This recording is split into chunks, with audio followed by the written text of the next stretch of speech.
নমস্কার বন্ধুরা, শুক্লা কালিনেডি আর্টে আপনাদের স্বাগত। আজ চলে এলাম মৌসুমি ফলের একটি রেসিপি নিয়ে।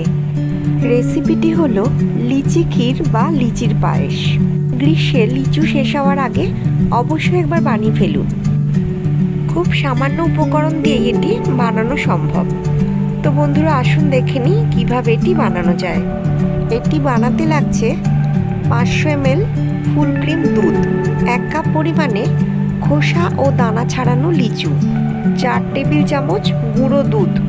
আমি এখানে 2টি 10 টাকা দামের আমুল স্প্রে ব্যবহার করেছি, 1 কাপ পরিমাণের চিনি, 1 চিমটি জাফরান ও পছন্দ মতো ড্রাই ফ্রুটস। হাফ কাপ উষ্ণ দুধের মধ্যে 4 টেবিল চামচ গুঁড়ো দুধ মিশিয়ে নিলাম।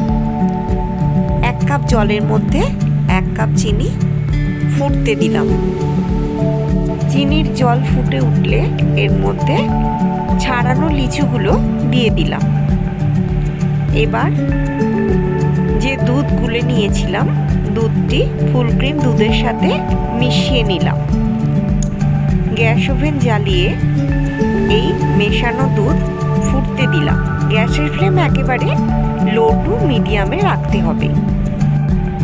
দুধ ফুটে ফুটে সর তৈরি হলে সরগুলিকে কড়াইয়ের সাইডে সংরক্ষণ করে রাখছি।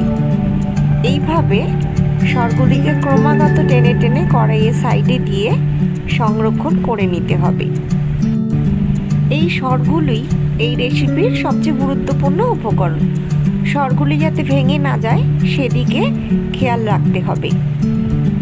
প্রায় আধা ঘন্টা ধরে এই সর তৈরি করে একেবারে ঘন পুরু সর তৈরি করে নিতে হবে। অপরদিকে ফুটন্ত চিনির জলে যে লিচুগুলো দেয়া হয়েছিল সেগুলো প্রায় 10 মিনিট ফুটিয়ে ঘন করে ঠান্ডা করে নিতে হবে। এবার ঠান্ডা করা দুধ ও সরের মিশ্রণের মধ্যে এই লিচুর মিশ্রণ ঢেলে সামান্য ফুটিয়ে নিতে হবে ও জাফরান মেশানো দুধ মিশিয়ে নিতে হবে। এবার গ্যাস ওভেন নিভিয়ে একেবারে ঠান্ডা করে নিতে হবে। উপর থেকে মনের মতো ড্রাই ফ্রুটস ছড়িয়ে সুন্দর করে সাজিয়ে ফ্রিজে রেখে একেবারে ঠান্ডা করে পরিবেশন করুন। রেসিপিটি ভালো লাগলে অবশ্যই লাইক কমেন্ট শেয়ার করে আমাকে উৎসাহিত করবেন। লিচি ফ্লেভারের অপূর্ব এই ক্ষীর অবশ্যই একবার বানিয়ে ফেলুন। যারা বেশি মিষ্টি পছন্দ করেন, ঠান্ডা করা দুধ সরের মধ্যে 3 টেবিল চামচ কনডেন্স মিল্ক অবশ্যই মিশিয়ে নিতে পারেন। নমস্কার বন্ধুরা, কথা হবে পরের রেসিপিতে। টাটা।